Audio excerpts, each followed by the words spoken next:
Hello, everyone, and welcome to this week's podcast. My name is Ashley Stewart, and this is Awareness with Ashley. This week's quote is Normality is a paved road. It's comfortable to walk, but no flowers grow on it. This is by Vincent van Gogh. I absolutely love this quote for so many different reasons, but probably the biggest one is for those of people who know me quite well.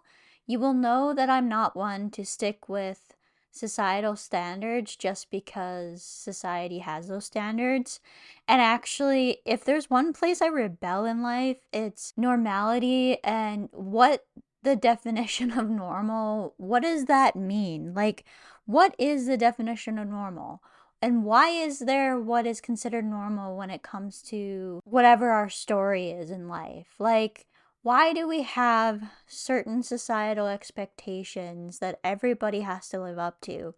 If we were all the same and all had the same story and went all through the same chronological order of life events, wouldn't life be just like extremely boring knowing exactly what to expect next? There is a longing for a normality with chronic illness, especially when you're in the throes of it. There's a lot of loss that happens with chronic illness as well when you're diagnosed that we really don't talk about all that much. Getting a chronic illness means that sometimes our dreams have to take at least a temporary backseat, and sometimes it means that some things may not be possible. I think maybe people probably understand this to a certain degree.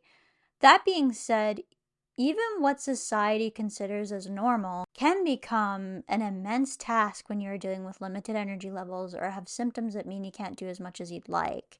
So this can be as simple as maintaining employment.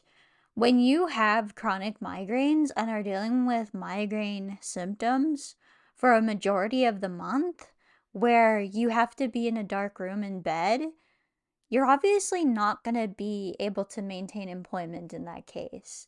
And that's the kind of things that I'm getting at with this. So when you're constantly sick, you're not going to be able to have the same normal that someone who is healthy has. And this can be normal things like what is normal for your age. So if you were a person who enjoyed going out with friends on a Friday or Saturday night, and this is normal for you up until now, well, those types of things can change drastically when you're diagnosed with a chronic illness, as they may not be able to happen. And actually, some of those things that your friends consider to be quite normal just aren't able to happen because of the symptoms that you have, and actually it triggering your symptoms to become worse. I have to stick to a very strict bedtime, so staying up late is just not something that happens unless my body ends up causing it to happen, whether I'm in pain or whether I just can't sleep. There's sometimes that happens too. I love this quote because of how you may not have a normal life by society's standards, but this means you have the chance to do something different. Sharing your story and raising awareness weren't ever on my radar, but I found voicing my frustrations along with talking out what I had been through has been extremely therapeutic. If this helps someone, it's just even better. Raising awareness to me means not only talking about some of the things that people don't realize that I have to deal with, but I'm hoping that people feel seen and heard by hearing someone that's going through something similar to them and going, "Oh, I experienced that too? You mean it's okay to have those feelings? It's okay to feel the way I do?" To us, having someone who is going through that is actually really hard to find. And to be in the position to be able to talk about this openly, I think is also something that's very hard to find. In my regular everyday life, I honestly don't talk about it very much. But on my own platforms, it's all I talk about. Now, this has been nice because I don't have the need to or want to talk about it outside of my platforms.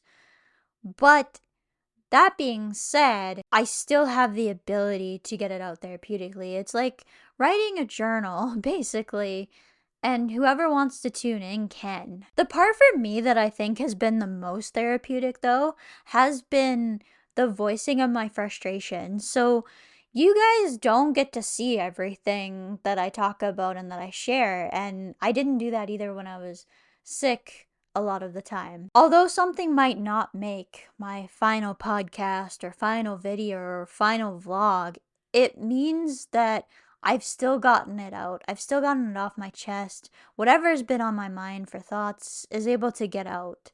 And this and voicing those frustrations, whether it be in a video form or in writing it out, even, and it not being something I'm talking about even openly or publicly, it's just so therapeutic.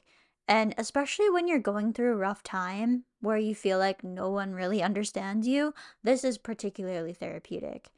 It's like writing in your own personal journal, basically.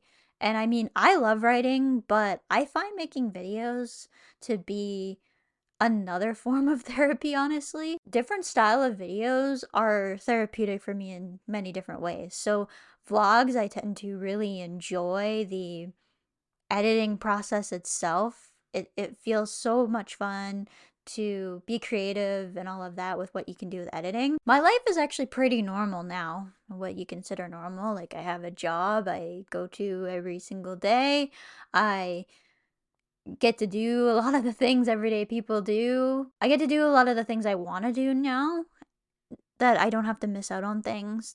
That was probably one of the biggest things, is I don't have to miss out on anything. I can make plans now and not have to be stricken with anxiety that a migraine is going to ruin those plans that I've been working on for sometimes months in advance. So my life is pretty normal now by those definitions, but many still don't see that I have limitations and the amount of work it takes to maintain what I'm doing unless I talk about it. I've talked about this in pretty good detail, so I won't go much deeper than that, but I think when it comes to this definition of normal and being able to explain, although so much has improved, there's still so much more that I have to deal with because I have these underlying conditions. Looking normal is both a blessing and a curse. People don't tend to ask you awkward questions about what's going on with your health because you look 100% normal.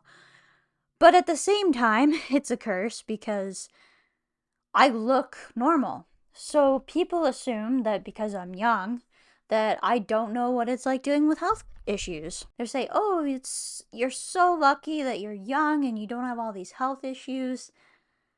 Well, how long do you have? That's what I want to say. Unfortunately, I'm not always in a position to go into my health details, nor is it appropriate. But I tend to be able to empathize even if I can't get into my particular situation in the case. So people assume I don't have any health issues because of age and how I look, but when given the opportunity, I can empathize with them in a much deeper level than what they expected.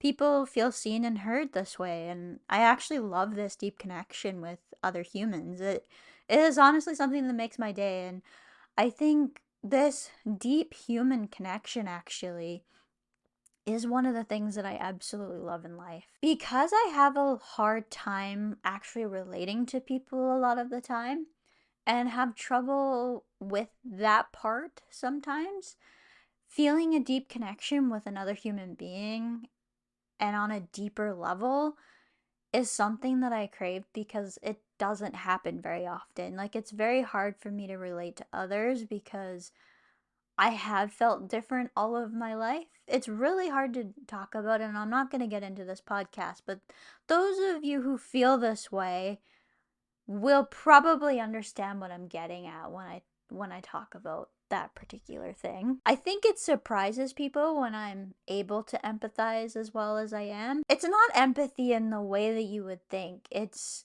having a concern for the suffering in the moment more than it is of I know exactly what they're going through, because honestly, even with people who have IIH or migraines, the journey is so different and the story is so different, even when we have the same diagnosis.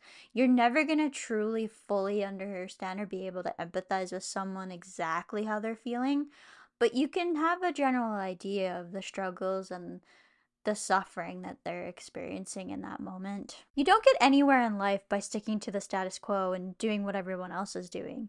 It might seem comfortable to others, but I've never cared for this. I feel like sharing my story has gotten me additional skills like learning video editing, learning how to improve my communication, and how to manage a schedule that I'm only really disciplining myself on. So when it comes to kind of more behind the scenes stuff, when it comes to making videos, I have absolutely loved the learning how to do video editing. I've loved the process that goes into understanding how this all works. And I love the fact that my communication skills have improved greatly. So what might have taken me a while before to explain, I can now explain in a couple of short sentences because I've been doing this for quite a while now. I started my YouTube channel in 2019. Along with that, it keeps me so that I have to keep myself accountable for putting out content. There's no one there pushing me saying, you need to have a video up by the end of this point today. Like, there's no one there doing that. Like, when you work for a company, you have deadlines that is set by someone above you, and all of that, you don't learn those type of skills until you're doing it yourself, basically. If I don't want to make a video, I really don't have to make a video. Learning these new skills, which are so transferable to so many different parts of my life, has been great. And it's been nice finding hobbies that I also enjoy that are tame enough that I can do around actually having a job. That's been really nice as well. And I mean, it's fun having something that you can do and look forward to as well during your time away from something else, basically. I think the biggest contribution to my overall skills, though, has been communication and learning how to communicate about having chronic illness in general. And you also tend to learn when things are appropriate and not, and all of that. So I don't know. I just feel like these extra skills have been just another benefit. Social media is really difficult to do. It takes a lot of work. Like, most of the bigger channels that you see putting out content like quite consistently have a team to do that. Like, there's not just a single person doing all of the work. So with that being said, I think that's where I'm going to end it for today. This wasn't meant to be a really, really long podcast today. It's a really, really short quote. And I think what I really want to get at with this is that we need to stop feeling so guilty for not being a normal member of society, because what that definition of normal means is not the same for everyone. What's it like having migraines is even going to be very different between two people who deal with migraines. Again, I love this quote because it basically is a positive way to spin something that is a difficult loss in the moment. So, if you've dreamed about doing a particular career and you're unable to do it now because of, let's say, the diagnosis that you have or all of that, it's really, really difficult mentally. But tell yourself this, that maybe this is an opportunity to get the chance to learn something new or be introduced to something that you hadn't before. I've talked about this with my current job, so I don't think I would be in it had this not happened, which I found out is something that I love.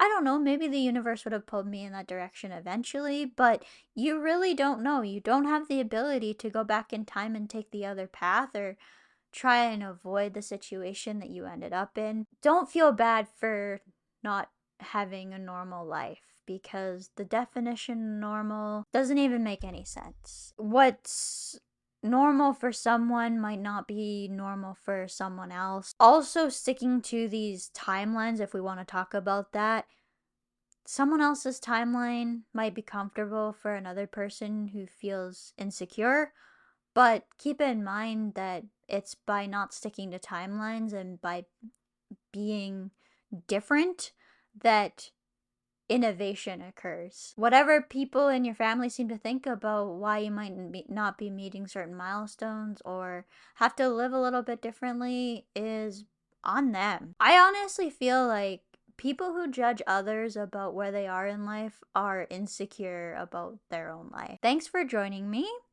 You can follow me across social media on all of the platforms. On YouTube and Facebook, it's at Ashley Stewart. Twitter, I think it's still called Twitter, is at Ashley Stewart 94.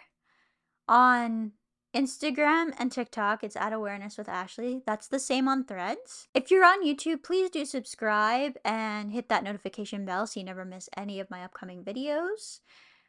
If you're listening to this on the podcast, be sure to subscribe and leave a review. It helps get the podcast out there. So I think that's everything. And if you guys have any questions, feel free to leave them in the comments. If there's a topic or a quote that you guys find that you want me to cover, feel free to leave that below as well. And as for now, I think that's it for this one. Bye, everyone.